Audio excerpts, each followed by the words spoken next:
Hey, everybody, it's Doug Green, and I'm the publisher of Technology Reseller News, and I'm very pleased to have with me again Ellie Katz, CEO of National Retail Solutions, NRS. Ellie, thank you for joining me today. Doug, it's great to be back.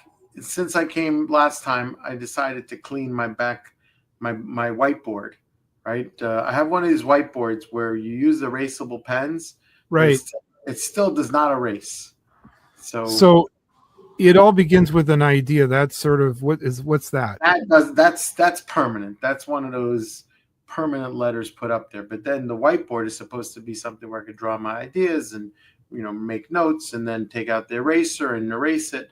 But it hasn't erased in about 4.5 years. So I said, you know what? Let me give Doug a treat and his audience a treat, and let me show him a nice clean whiteboard. What have I been up to? That's when people say, what has Ellie Katz been up to? He's been up to cleaning his whiteboard. That's not a bad thing this time of year.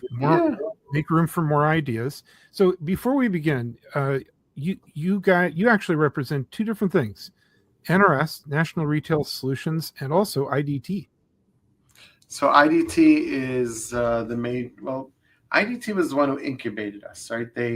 They came up with the big idea. They called me into the office. They said, Ellie, we need to give tools and technology to these independents. They don't have the tools to be able to compete against the brick and mortar corporate America. And we need you to come up with some type of solution. And from that, the point of sale register was born. And IDT used their technology department to help me build it.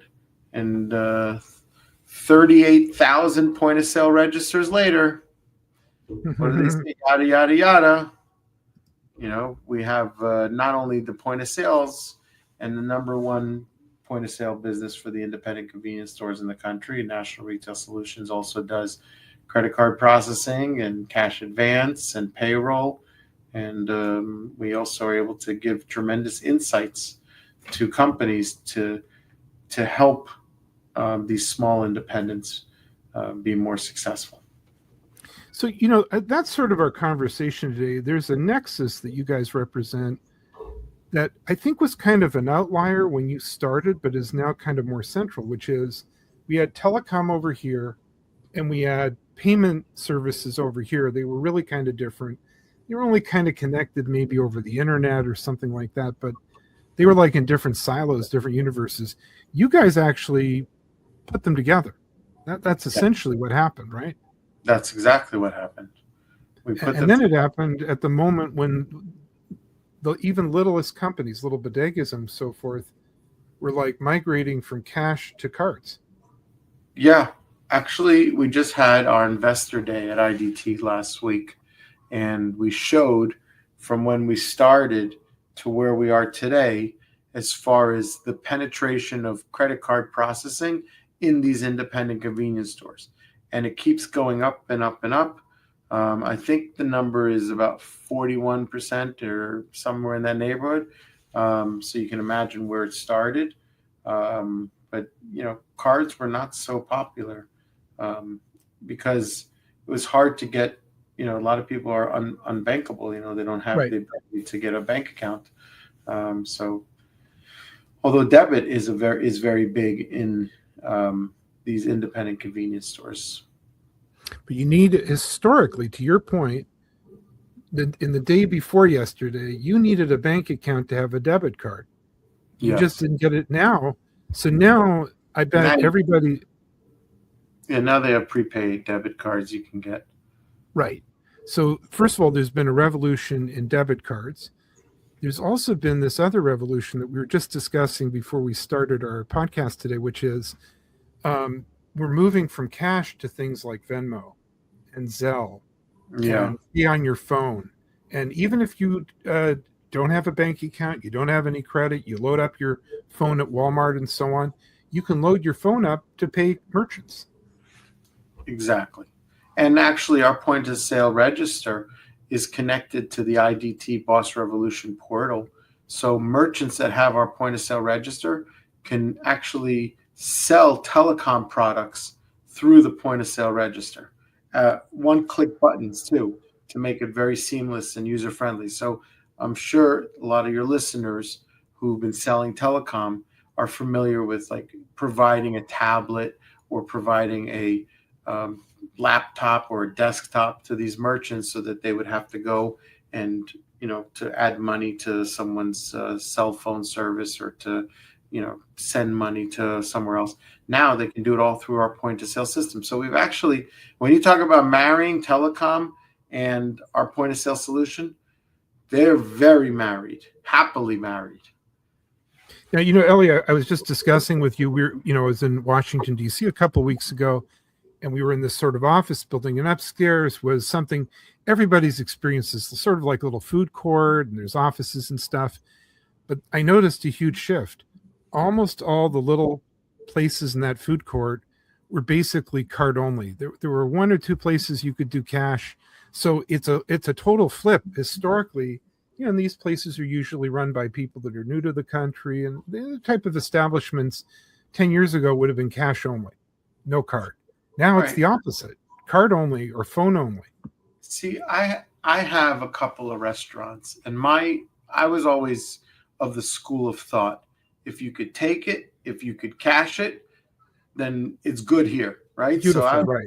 Credit cards, checks, cash, Bitcoin, peso, whatever it is. If I'm able to cash it and take it, then it's a good currency at my restaurant. But unfortunately, there's a lot of theft going on.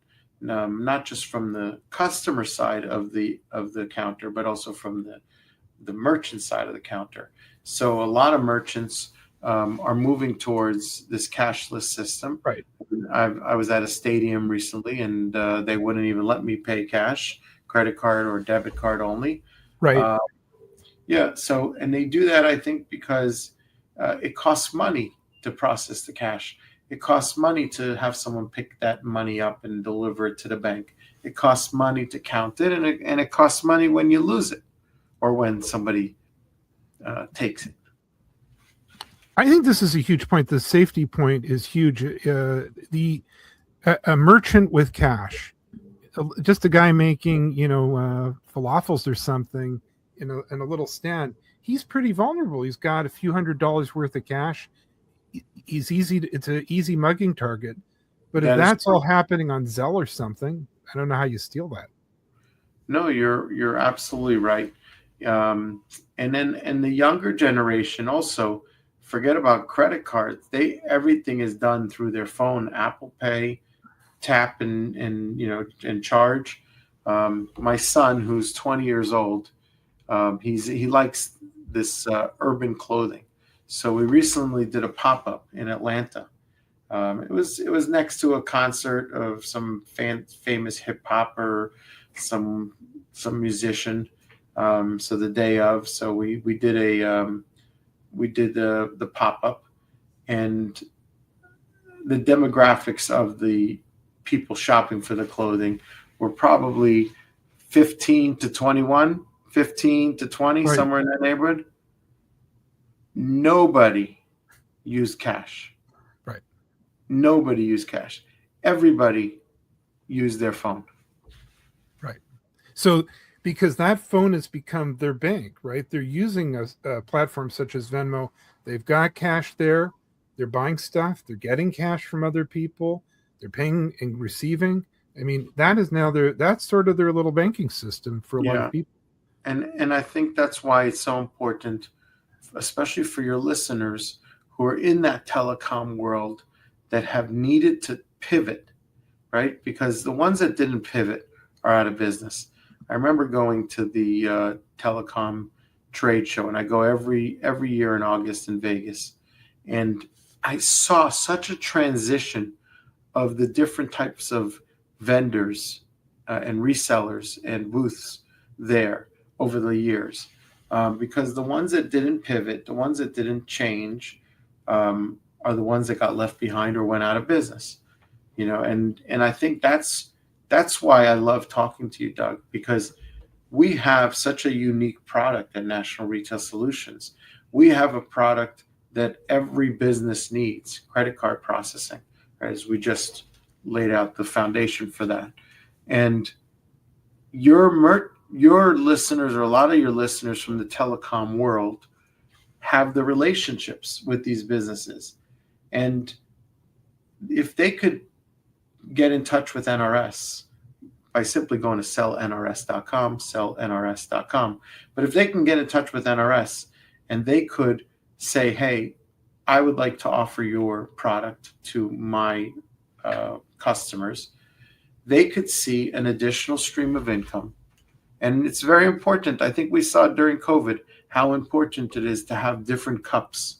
Right? I learned that when I was 19 years old. My teacher told me you have to have different cups in life.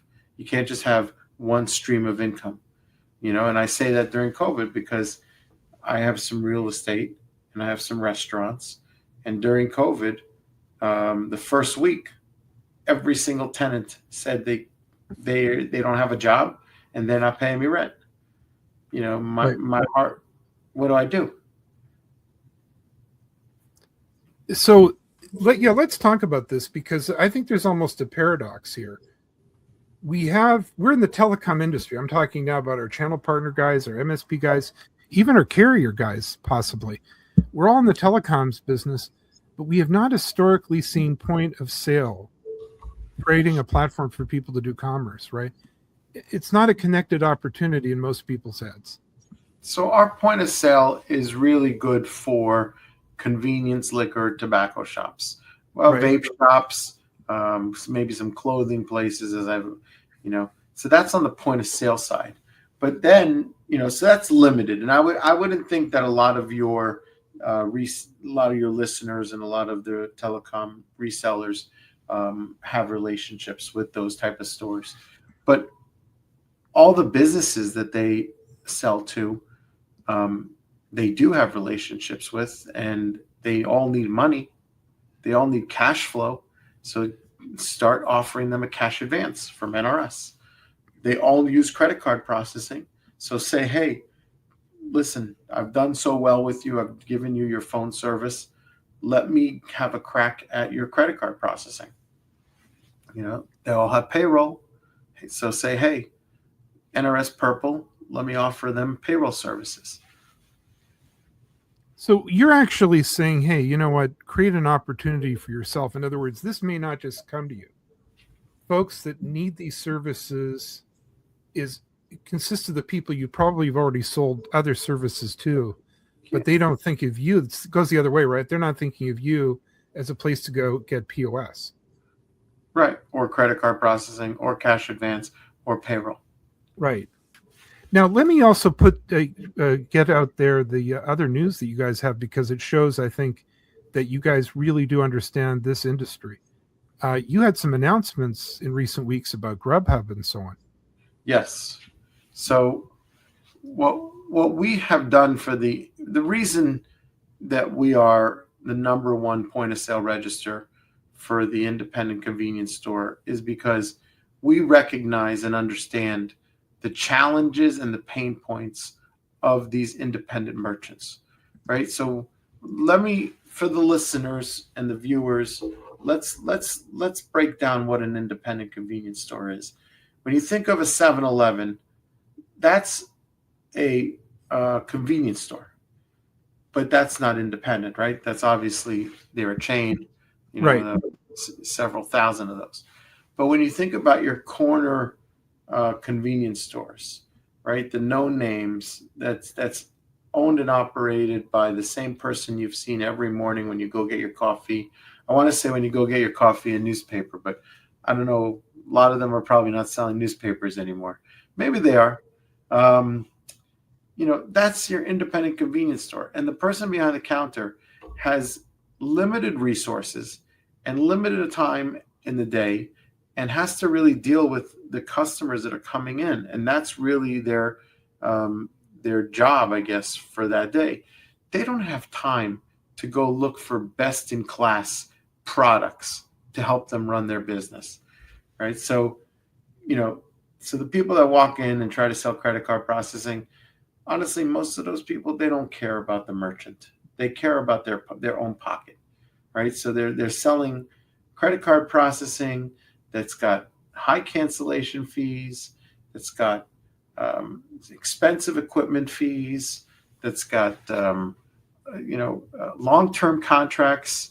I remember one contract that I saw. It said you have a 3-year contract, and if you don't notify us 1 month before the end of the 3-year contract, it auto renews for 3 years. Right. Yeah.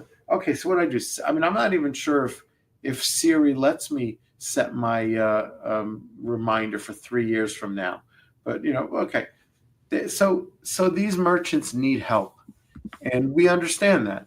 So we have dedicated resources for the help. So you mentioned about Grubhub or DoorDash, or another one is Nations Benefits, right? So if you go into your chain pharmacy convenience store, right? So we all know which one. There's different ones: CVS, Walgreens.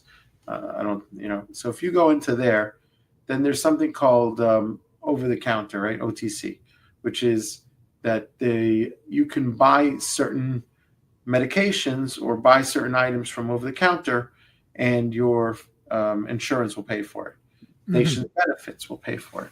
So Nations Benefits now is integrated with our point of sale system. So when someone has our point of sale system, it's as if they're going into one of these chain pharmacies, because we're giving them the same type of benefits. Same thing. So that's a benefit for the merchant, the small independent that doesn't have time to do the research to do the best in class. Same thing with the DoorDash and the Grubhub. I want to tell you, I'm amazed at the amount of orders that come out of our customers from DoorDash.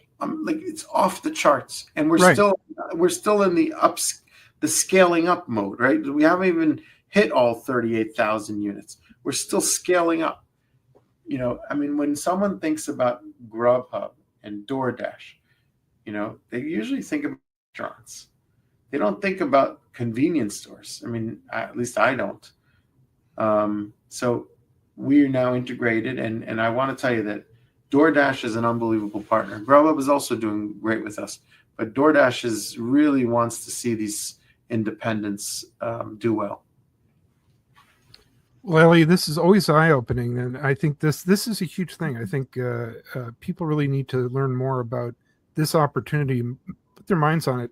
It occurred to me as we close up today, if it applies to the convenience store and it applies to the food carts and the small restaurants, if also the younger generation are using their phone to pay, how would they pay for healthcare? How would they pay for many other services that are really basically small businesses and have historically faced giant fees to do credit card processing? Correct.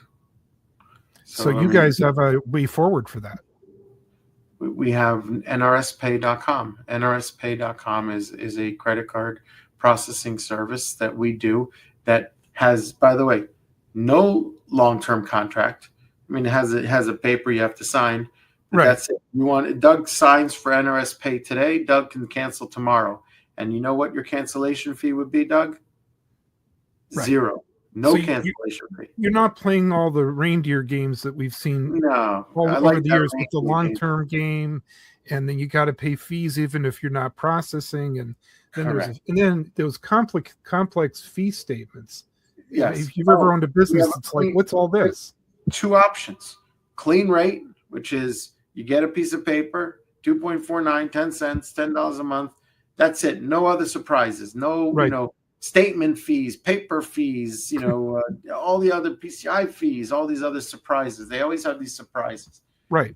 So you get that, or you have what we call cash discount, which is very popular, which basically essentially passes on those the credit card charges to the customer.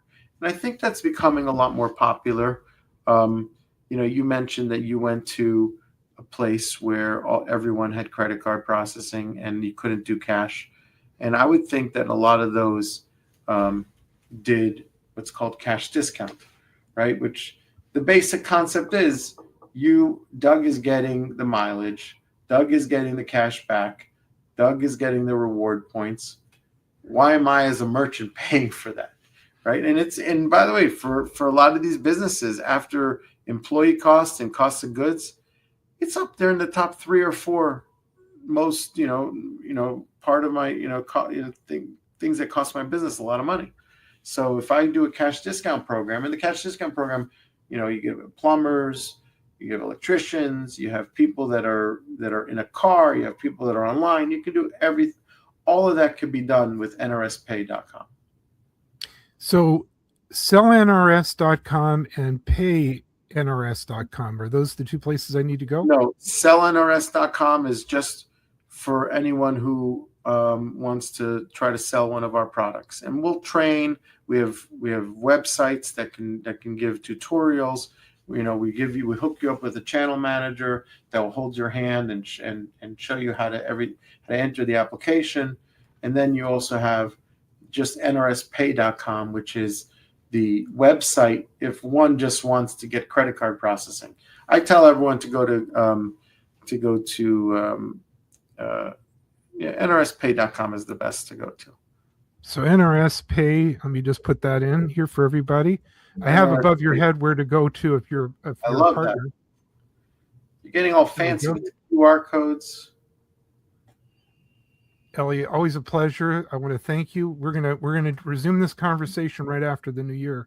But everybody, sure. I want to wish you and all the listeners and watchers a happy and healthy holiday season, a safe holiday season. That's the most important, and a happy new year. Happy New Year and a happy season. Thank you, Ellie, Doug. thank you very much indeed.